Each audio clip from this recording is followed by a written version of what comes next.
نحمده ونصلي على رسوله الكريم اما بعد فاعوذ بالله من الشيطان الرجيم بسم الله الرحمن الرحيم رب اشرح لي صدري ويسر لي امري واحلل عقدة من لساني يفقهوا قولي۔ اللہ تعالیٰ نے انسان کو جن بڑی بڑی نعمتوں سے نوازا ہے ان میں سے ایک نعمت اولاد کی نعمت ہے۔ قرآن حکیم میں اولاد کی ولادت کا ذکر ایک خوشخبری کے طور پر کیا گیا ہے۔ ارشاد باری تعالیٰ ہے، یا زکریا انا نبشرک بغلام اسمہ یحییٰ لم نجعل لہ من قبل سمیہ۔ اے زکریا، ہم تجھے ایک بچے کی خوشخبری دیتے ہیں جس کا نام یحییٰ ہے، ہم نے اس سے پہلے اس کا ہم نام کبھی کسی کو نہیں کیا۔ تو گویا اولاد کا دنیا میں آنا انسان کے لیے ایک خوشخبری کی حیثیت رکھتا ہے۔ ایک اور جگہ پر اولاد کو دنیاوی زندگی کی رونق اور زینت کہا گیا ہے۔ ارشاد باری تعالیٰ ہے، المال والبنون زینت الحیات الدنیا، مال اور بیٹے دنیاوی زندگی کی زینت ہیں۔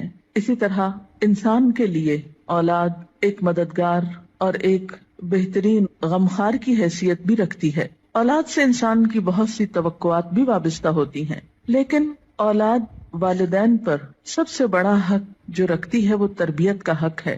اس لیے والدین کو اس معاملے میں اپنی ذمہ داری کا ثبوت دینا چاہیے، اور قیامت کے دن اس کے بارے میں ان سے سوال بھی ہوگا۔ قرآن پاک میں اللہ سبحانہ وتعالیٰ فرماتے ہیں، یا ایھا الذین آمنوا قوا انفسکم واہلیکم نارا، اے لوگو جو ایمان لائے ہو اپنے آپ کو اور اپنے گھر والوں کو آگ سے بچاؤ۔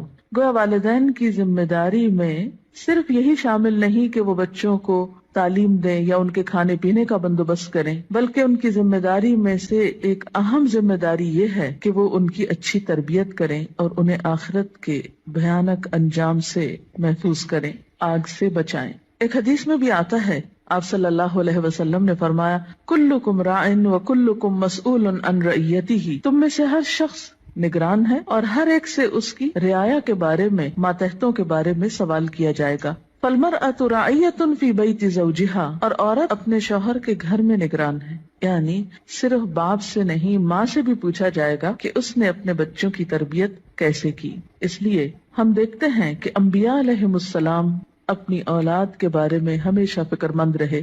حضرت ابراہیم علیہ السلام اپنے ساتھ اپنی اولاد کے لیے بھی دعائیں مانگتے ہیں، رب اجعلنی مقیم الصلاۃ ومن ذریتی، اے اللہ مجھے نماز قائم کرنے والا بنا اور میری اولاد میں سے بھی۔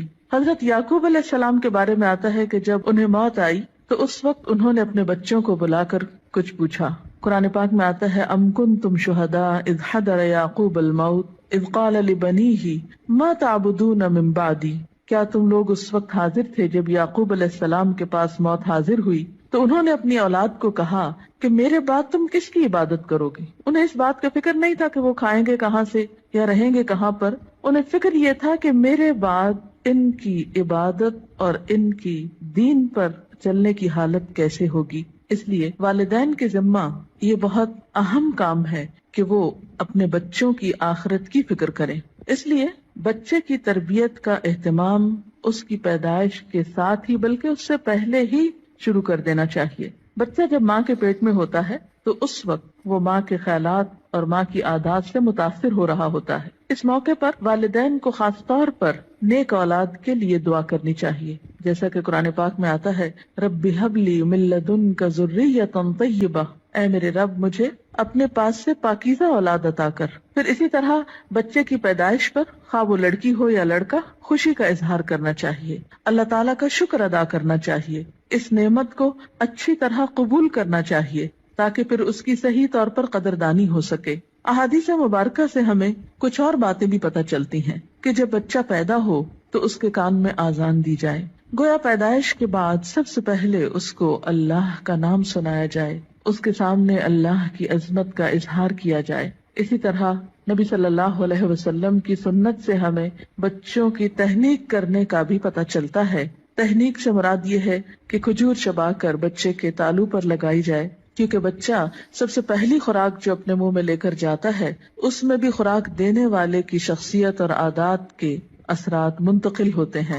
صحیح بخاری میں ابو موسیٰ اشعری روایت کرتے ہیں کہ میرے ہاں ایک بچہ پیدا ہوا میں اس کو لے کر نبی صلی اللہ علیہ وسلم کی خدمت میں حاضر ہوا. آپ نے اس کا نام ابراہیم رکھا. ایک کھجور سے اس کی تہنیک کی اور اس کے لیے برکت کی دعا کی اور اسے میرے حوالے کر دیا.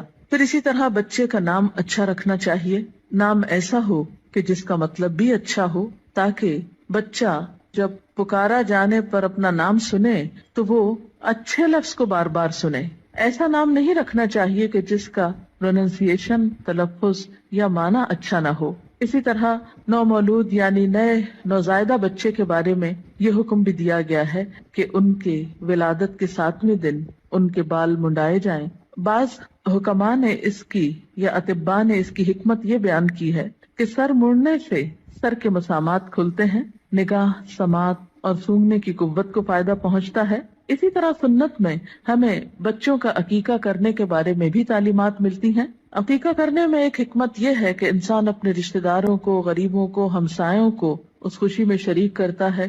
اس موقع پر ان کے لیے گوشت بھجواتا ہے، یعنی عقیقے کے جو بکرے ہیں ان میں سے. پھر اسی طرح بچپن ہی سے بچوں کے ساتھ محبت اور شفقت کے ساتھ پیش آنے کا حکم ہے. بچہ صرف غذا کا ہی محتاج نہیں ہوتا، محبت و شفقت اور کیئر کا محتاج بھی ہوتا ہے. نبی صلی اللہ علیہ وسلم کا ارشاد ہے، جو ہمارے بچوں پہ شفقت نہ کرے اور ہمارے بڑوں کی عزت نہ کرے وہ ہم میں سے نہیں. پھر آپ دیکھیے کہ تربیت میں صرف محبت و شفقت ہی کافی نہیں ہوتی، بلکہ اس کے ساتھ ساتھ بچوں کو ڈسپلن سکھانا بھی بے حد ضروری ہوتا ہے. پھر یہ ہے کہ بچوں کی تربیت کے مختلف پہلو ہیں. ان کی تربیت میں ان کی ایمانی تربیت، اخلاقی تربیت، جسمانی تربیت، عقلی تربیت، نفسیاتی تربیت،